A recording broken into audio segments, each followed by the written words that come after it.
many companies, and that's just off the back of putting YouTube content out there. I've worked with CNN, they reached out to me to make content for them. The BBC, worked with them extensively. Vice, like Vice magazine, they're one of my dream companies. YouTube now, I work with all the time.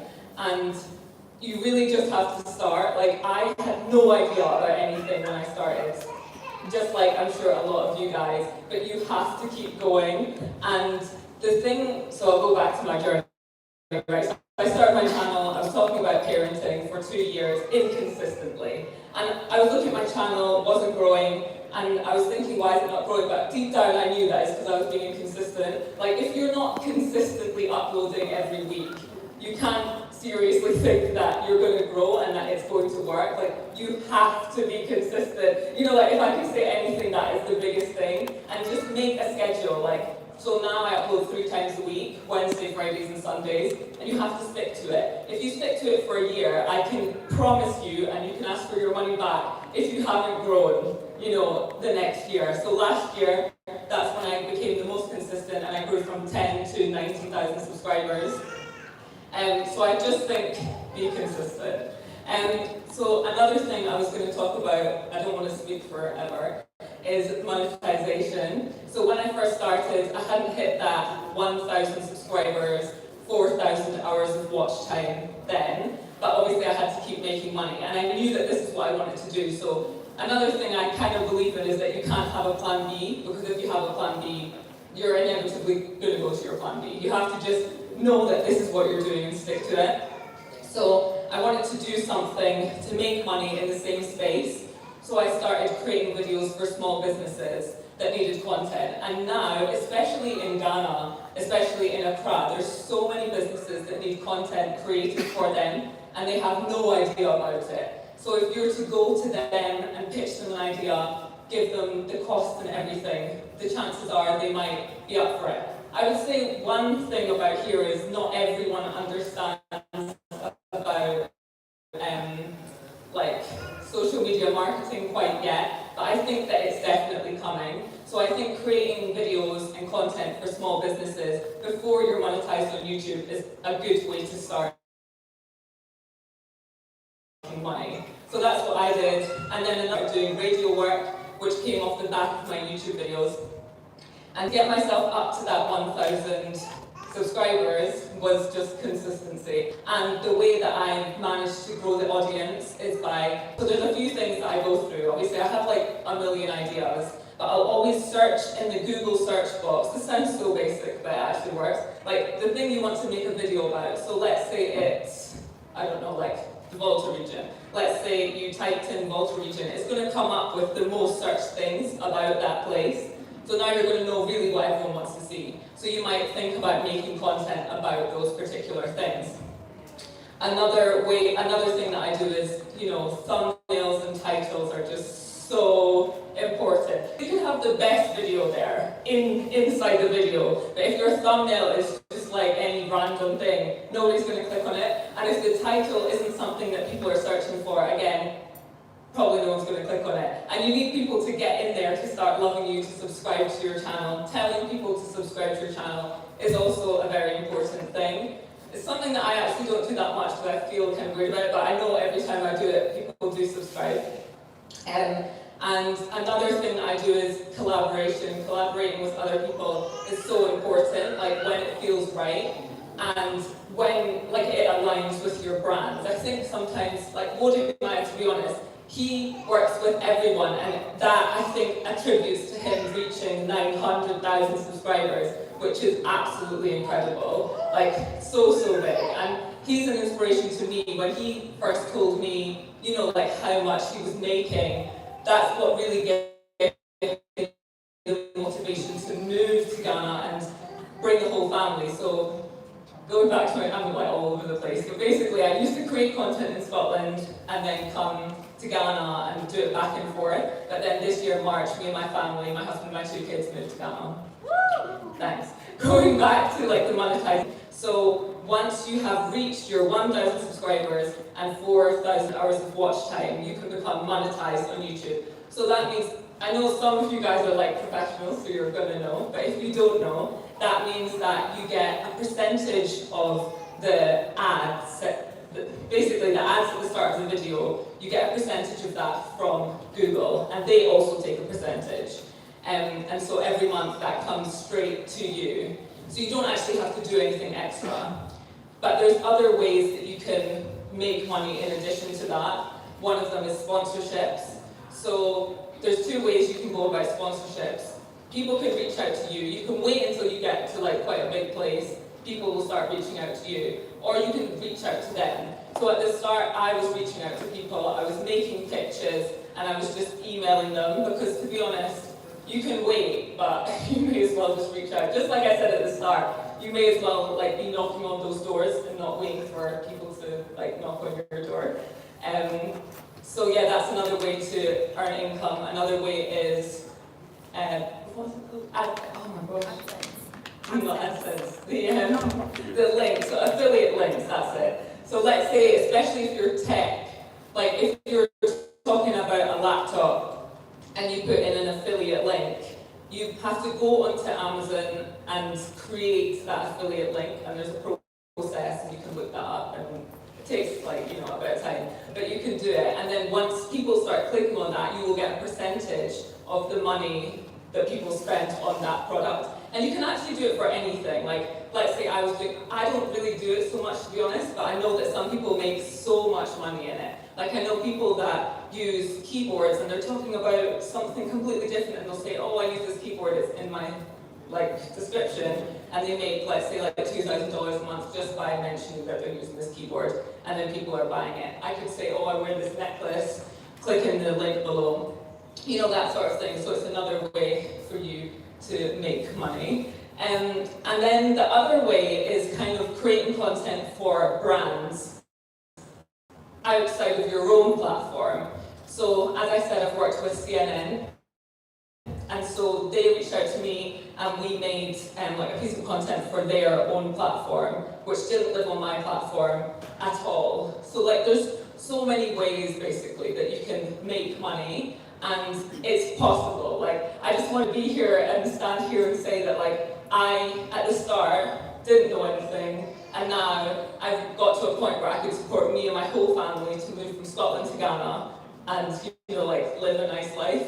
So anyone in this room can do it. I'm no different to any other person here. Everyone has the same chances on YouTube, and that's one thing that I think is amazing about YouTube, is everyone can go on there for free. You can create an account for free. You can subscribe to people for free. Everyone here should subscribe to everyone's channel, because why not? You've got nothing to lose, and that will boost everyone else's channel to allow the algorithm to know that this is a channel that should maybe be put more in the the home page or the suggested videos and that sort of thing. I feel like I just spoke about a whole lot of stuff, but I don't know if anyone's got any questions specifically for me about anything I spoke about or anything that I've not spoken about. I've got a question. Yeah, sure. Where's the mic? Where's the mic? Oh, okay, I'll just ask her. Sorry. So we are taking, Vanessa, we are taking 5 questions. Okay, that's And if you have a question, kindly put up your hand, so I invite you forward. Yeah. So Ghana Bound, 1. I've watched your channel, a lot. When you were packing up to leave, I can't remember if I wrote a comment or not, but I was just I was also packing. And I was oh my gosh, yes, somebody's going to do this with me. That's awesome, thank you. So you mentioned about, sorry, I wrote questions down, but you mentioned about thumbnails and titles are really important. Have you got any advice on what kind of app to use for thumbnails that you found is best out of all the ones you tried? So I'd say for thumbnails, did you say? Yeah. So to make my thumbnails, I use PicMonkey, and you can actually create a free account on there, and you can also pay for a premium, which I pay for, which allows you to cut out yourself from the background and that sort of thing. Another great one is Canva. I don't know if you've tried that one, but I much prefer PicMonkey personally. PicMonkey to take your picture out and... Yeah, exactly. So because I'm terrible at doing anything too advanced in the sort of picture side of things, or anything, to be honest. So yeah. Definitely need to. Thank you. Oh, no problem. Oh, Vanessa, Master as a country. Put me country. Maybe to me, as you, I'll get there. Put me country. What's it thumbnails no use again? What? Thumbnails no use again. What? That's okay. Alright, don't put me on That's the spot. okay. You see, thumbnails, we use to think in like what I think now, platforms when I use the thumbnails on YouTube. What other platforms is there? No, the platforms we use. Oh, I use PicMonkey. Yeah, I know I'm just going to come with you. Oh my gosh. So next question. The lady, the pink. Step forward, please. You can actually ask me anything. Like, I'm very open. Anything, I'll say anything, or she's open. So ask anything. Thank you. Please, with your monetization, I want to find out, do you have to create your Google the Google Assets account before you get monetized, or you have to be monetized before you bring that? Thank you. Thank you. That's a good question that I don't know the answer to, but I think you may as well just wait until you get that alert that says you're monetized, and then at that point just create your Google AdSense account. Or you could go in and create your Google AdSense account and do it the other way. I don't think it really matters. I think you're going to know when you're about to hit the amount. And they're not going to like not give. Okay, so.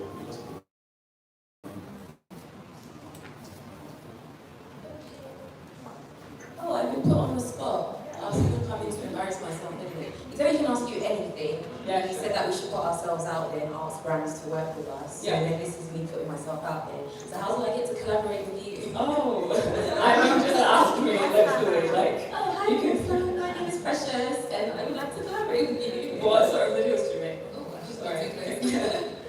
So I also moved to Ghana 4 years ago.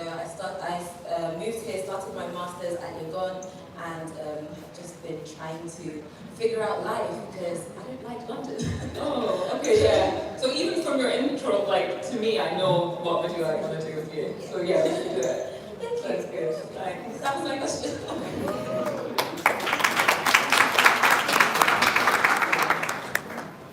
Hello, so my name is Kylie. Hi, I love your dress with this so nice. Thank you. Okay, so I actually have two questions. Okay. So the first one is, it's about numbers. We all know it's about numbers. But how do you reach out to a brand when your numbers are not so big? You may believe in yourself, you may have some content, but the numbers are not big. So how do you reach out to them and say, like, hey, I'm small, but you know I can do this? How do you get them to also believe in you and work with you? So I think when the channel's smaller and the views are less, it's good to like say that you're going to make content that they can also post on their platform. You know, so you're actually giving them an asset. Because at the end of the day, like, we're creating digital assets that are worth money, and also there's a lot of ownership around that. So like, I mean, I don't want to get too deep, but you know, there's contracts. You can do like usage, and let's say you say they can use it for 6 months, and after 6 months they have to pay you again. So you could do it in that way, so that you say you're going to show it to your audience, who are also valuable regardless of the size, and they can also put it on their Instagram page or their YouTube channel or whatever. And people pay a lot of money to create content for their channels, especially the big brands. Some of the budgets that I hear for like a 60-second video for these huge companies is just like out of this world. So I think if you were to go with a good offer, like, you know, they might say yes, and if they say no, like so many people said no to me, just have to keep going. Thank you. And now my second question.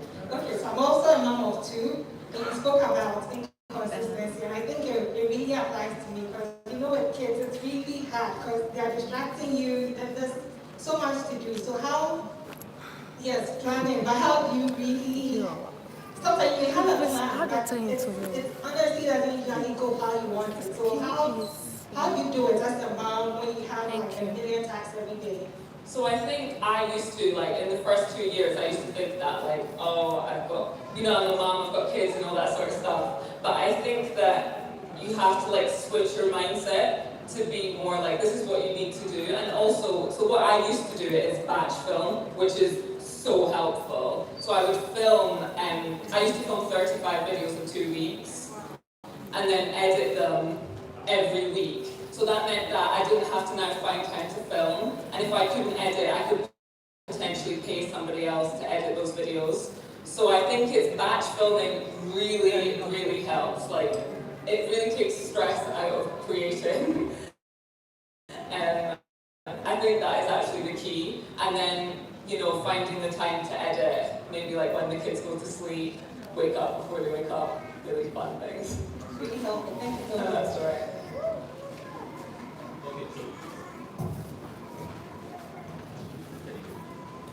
Okay, so for all the folks that have channels that deal or help diaspora come home, one of the things that everybody's asking me about all the time is healthcare. Yeah. And so I went ahead and explored healthcare. We have an app in Ghana called Ginger. Ginger. Jim, there's an N there.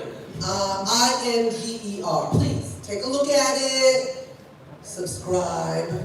It's amazing. So here's the collaboration I want to do with all you people that have diaspora things going on.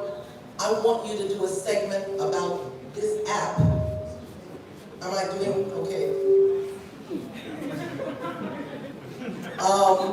Yeah, so I want you to do a segment on this particular app. It's amazing and it helps people with healthcare access in the country. And that's something that diasporans, they go, oh, are we gonna die here? You know? No, you're dying in the US. You got 90-some people, 690,000 people die of COVID. Yeah, that's not happening in Ghana. But we have good healthcare access here. So please, all you people, I'm here. Did you create the app? No. I'm promoting the app. I promote everything. I promote Made in Ghana. I am a former Made in Ghana brand ambassador. If you're making something in Ghana, like content, I'm your promoter. Thanks so much. Hey Vanessa. Hi, nice to see you again. Good to see you too. Question for you on titles. What tools do you use? How do you determine what you're going to put in your title? Because I know you mentioned how important the thumbnail is, the title's important. I think it might be good for everybody to know what tricks do you use to get an engaging title so people actually click on your video?